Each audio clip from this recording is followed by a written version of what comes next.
Halo Bung dan Nona, bertemu lagi kita di kelas minat puisi. Sekarang kita akan lanjut ke materi berikutnya, yaitu penciptaan puisi, kondisi diri dan masyarakat secara kontekstual. Untuk aksara jingga, dipersilakan. Halo teman-teman Visi UI 2020.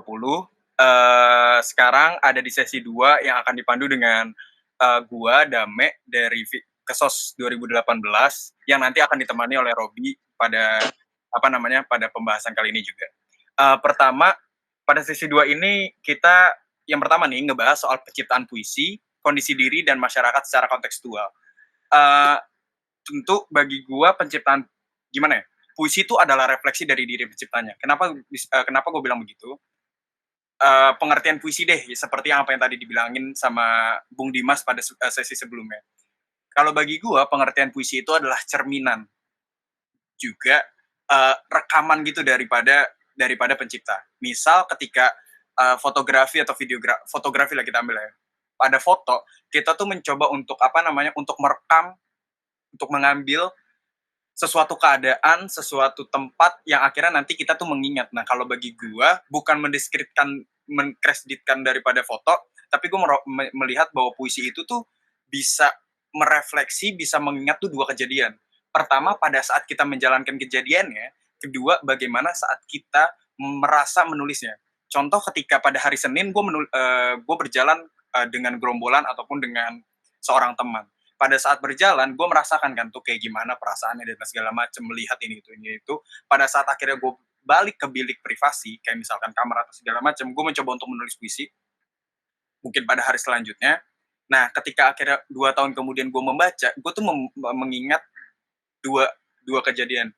Bagaimana saat gue merasakan ketika gue nulis puisi, dan bagaimana kejadian-kejadian itu bisa terjadi gitu. Jadi dua-duanya tuh teringat gitu. Makanya gue bilang puisi tuh adalah refleksi, puisi karena penciptaan puisi adalah proses dari perekaman. Nah, refleksinya tuh kayak gimana sih? Kayak misalkan keresahan, gambaran dan pandangan dari isi kepala serta dada. Kenapa gue bilang kepala dan dada? Karena terkadang apa yang dipikirkan dan apa yang dirasakan itu berbeda. Yang dilihat dan atau dirasakan bisa dua-duanya berjalan atau salah satu dari pencipta tentang diri sendiri, masyarakat, dan lingkungan. Karena masyarakat dan lingkungan itu sangat berpengaruh terhadap proses perjalanan seorang manusia, makanya gue merasa bahwa ketiga ini tuh bisa saling mempengaruhi satu sama lain gitu sih. Intinya bahwa puisi itu adalah refleksi dari penciptanya. Nah, kalau dari Bung Robi gimana, Bung? Tadi agak mungkin sedikit nambahin, kalau gue pribadi sih itu nggak cuma hanya refleksi tentang pribadi si pencipta ya, tapi juga refleksi tentang kondisi apa yang ada di luar si pencipta. Jadi tapi nggak usah ditanyain tentang mana yang dulu yang mempengaruhi sesuatu yang di luar pencipta itu, atau pencipta dulu yang mempengaruhi. Jadi saling mempengaruhi antara yang di luar sama sama si pencipta, dan itu semua terefleksikan dalam visinya gitu. Dalam pembentukan puisi ya, Bung? Ya, ya, dalam visinya gitu. Nah, berbicara misalkan nanti pada saat saling mempengaruhi, apakah penciptanya ataupun masyarakat atau sesuatu yang di luarnya, itu bisa nanti dijelaskan pada saat bagian nanti. Nah, Ya, dengan bentuk penulisan, gue percaya misalkan ini dalam bentuk penulisan itu menggambarkan kecerdikan. Kecerdikan itu pengalaman, dan kecerdasan adalah kemampuan analisis dari diri pencipta. Hal ini juga dipengaruhi oleh lingkungan. Nah, kenapa gue bilang begitu? Karena kecerdikan dan kecerdasan itu oke lah, kita bisa bilang bahwa itu bisa alami ya, itu bisa dipengaruhi, itu bisa diasah dan segala macam. Tapi bagi gue tuh kayak terkadang lingkungan tuh mendukung, terkadang lingkungan tuh membantu, terkadang tuh lingkungan mengapresiasi, ya bisa dibilang support group lah lingkungannya, atau lingkungan segala macam gitu.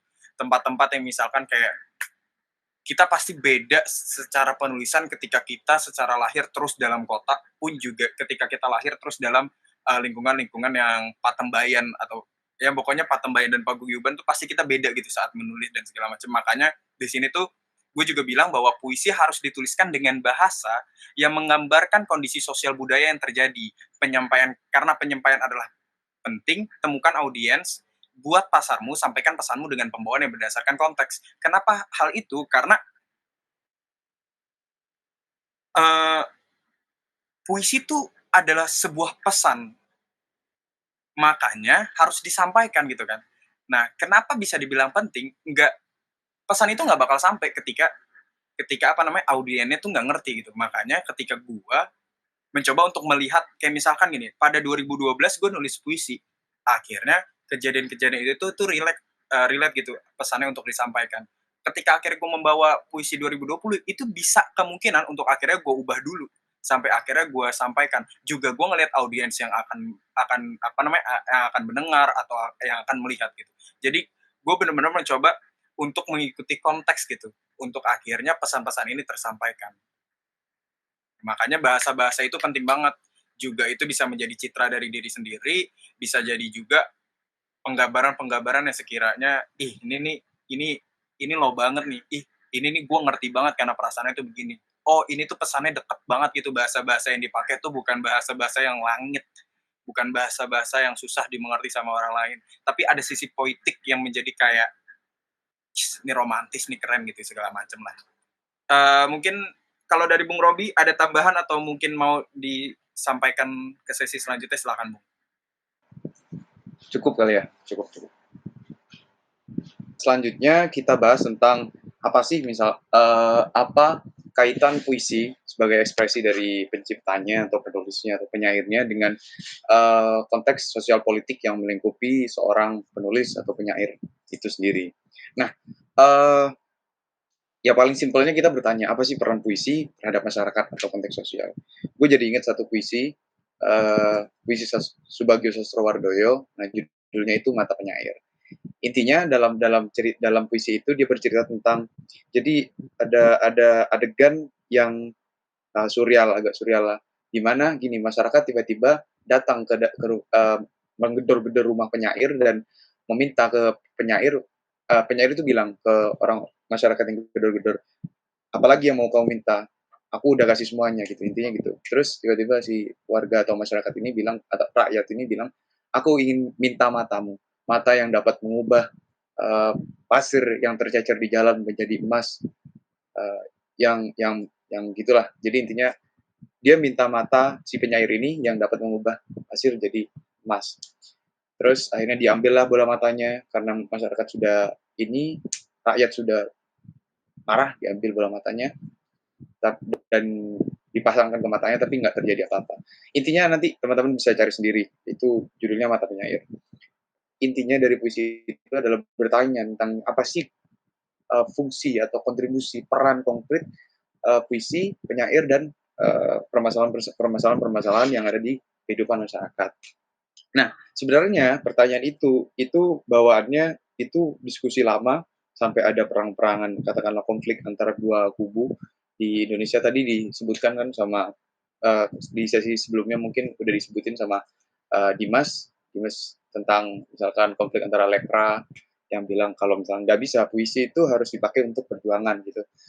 Jadi perjuangan atau politik itu di atas panglima dari semuanya gitu. Nah, kalau yang Mani Kebu bilang kalau enggak gitu ya, seni untuk seni gitu. Nah, berangkat dari situ coba kita ini apa? Kita bertanya apa peran puisi untuk permasalahan masyarakat. Nah, biasanya gini, peran puisi itu menguatkan wacana atau menggugurkan wacana, menguatkan satu isu atau ide-ide tertentu, atau justru meruntuhkannya. Jadi bisa aja dalam satu waktu ada puisi-puisi yang menguatkan wacana yang sudah ada atau pemikiran, ideologi, ide-ide yang udah ada, tapi ada juga nih puisi-puisi yang nyoba untuk nge-counter buat ini gue rusakin nih wacana yang udah mapan gitu. Nah, itu terjadi di Indonesia. Indonesia kalau kemarin kan udah dijelasin sejarah perkembangan puisi. Misalkan pada saat zamannya Soekarno yang komunis itu benar-benar katakanlah secara simplistik, komunis kan sangat dekat sama PKI, sangat dekat. Lekra itu sangat-sangat berjaya, sangat-sangat berjaya. Musuh-musuh Lekra yang nggak sama prinsipnya dengan Lekra yang bilang bahwa seni itu harus untuk perjuangan, itu dibabat habis. Orang-orang seperti Gunawan Muhammad gitu, itu dibabat habis. Nah, biasanya puisi yang punya fungsi atau peran yang gede biasanya itu puisi yang sifatnya diafan atau clear, jelas gitu, kayak puisi-puisinya Wiji Tukul, puisi-puisinya Rendra. Dimuatnya biasanya dilafalkan, bukan yang tekstual berbentuk buku. Itu penyebarannya nggak luas gitu. Nah, juga biasanya itu dipakai untuk penyebaran motivasi atau apa ya, semacam memotivasi perjuangan orang-orang, rakyat-rakyat gitu. Itu terjadi di zaman Orde Lama pada saat Lekra itu kuat banget. Nah, Rendra itu bayangkan menurut gua di sejarah Indonesia bukti nyata bahwa puisi dan penyair itu punya kontribusi, bisa punya kontribusi itu ya Rendra. Karena Rendra bahkan karena pada saat itu Order Baru lagi udah mulai atau sudah di tengah-tengah otoriter. Nah, si Rendra WS Rendra itu dengan puisi-puisinya mengkritik habis-habisan pemerintah, dan setiap kali dia tampil itu beribu-ribu orang datang. Setiap dia datang ke kampus semua mahasiswa datang. Dan dengan begitu itu kan menunjukkan bahwa oh ternyata uh, dan Rendra sebagai penyairnya itu dapat apa ya, mengumpulkan massa yang itu bagi penguasa itu punya tingkat bahaya yang tinggi. Jadi makanya pada saat Rendra baca puisi di Taman Islam Marzuki, itu kan dibom Molotov. Habis itu Rendra masuk penjara. Walaupun Rendra nggak bisa ngerubah atau nurunin Order Baru atau Soeharto pada saat itu, tapi uh, setidaknya pemboman Rendra dan penangkapan Rendra itu menyatakan atau itu merefleksikan, mencerminkan bahwa puisi dan penyair itu punya kekuatan yang gede, bahkan sampai uh, penguasa itu takut gitu. Kalau kata Wiji Tukul, gimana sih? Intinya kan Wiji Tukul pernah bilang, kenapa penguasa takut hanya dengan kata-kata gitu kan? Sedangkan mereka punya senjata gitu. Nah, termasuk Wiji Tukul. Wiji Tukul itu bisa punya dampak yang gede, punya masa karena dia ngamen puisi dari satu tempat ke tempat yang lain. Mungkin begitu.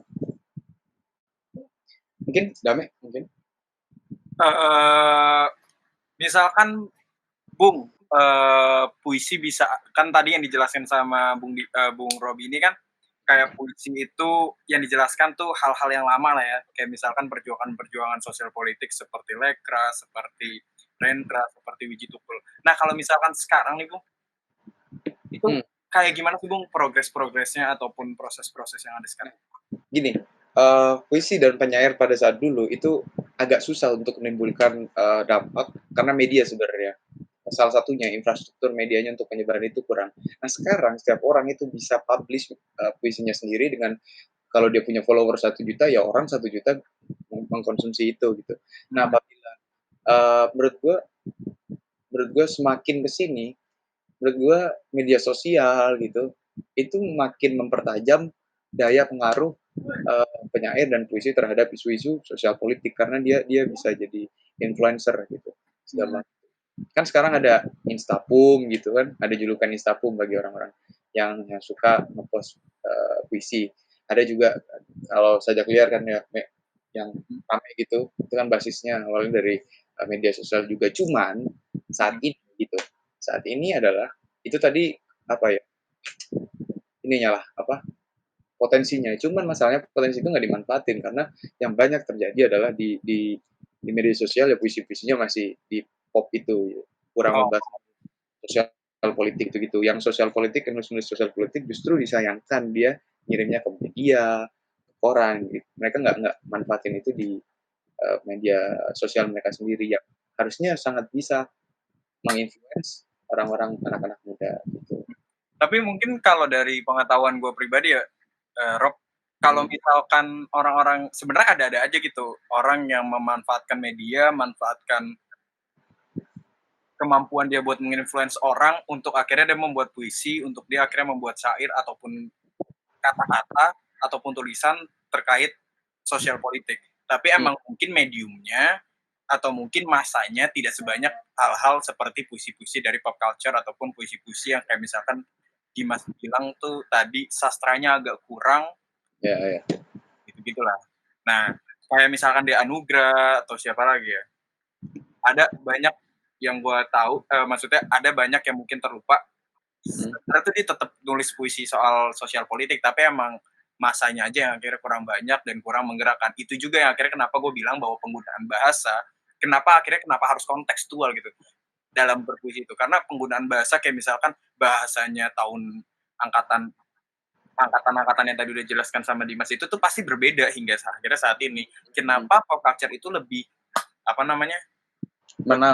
lebih dominasi. Oke, bisa karena akibat dari sosial budaya bahwa dari anak-anak muda juga udah ngerasa aman dalam kondisi sosial politik, dalam tanda kutip ya aman ya, ataupun juga merasa bahwa emang puisi just poetik yang romance dan segala macam bla bla bla. Nah, jadi makanya mencoba untuk kalau gue berpikir ya, daripada kita terus mengagungkan pembawaan yang ada di atas nih yang akhirnya kita nggak nyampe dalam grassroots, kenapa kita yang nggak mencoba untuk turun, yang akhirnya lah kita menyelam dulu, kita ngeraup dulu orang-orang masyarakatnya yang sampai akhirnya nanti kita mencoba untuk angkat bareng, bukan hanya puisinya yang diangkat bareng, tapi masyarakatnya juga yang diangkat bareng. Itu sih yang kenapa gue bilang bahwa puisi harus banget kontekstual, pembawaannya, penulisannya, bahasa-bahasa yang dipakai, dan segala macam bentuk-bentuknya gitu. Itu juga ini bisa ada dalam medium seni yang semuanya, kayak misalkan dalam novel, kayak dulu ada masalah-masalah Pramudia yang filmnya yang bukunya Bumi Manusia dibawa sama Hanung Bramantyo dengan dibawa seperti itu, kayak itu kan dulu ada orang-orang kayak mempermasalahkan itu, tapi kalau bagi gue mendukung asalkan ada pesan dari Pramudia ini dari bukunya itu yang kebawa kepada orang-orang. Nah, kalau mungkin ada yang mau ditambahin lagi, Bi, untuk sesi ini, Bi?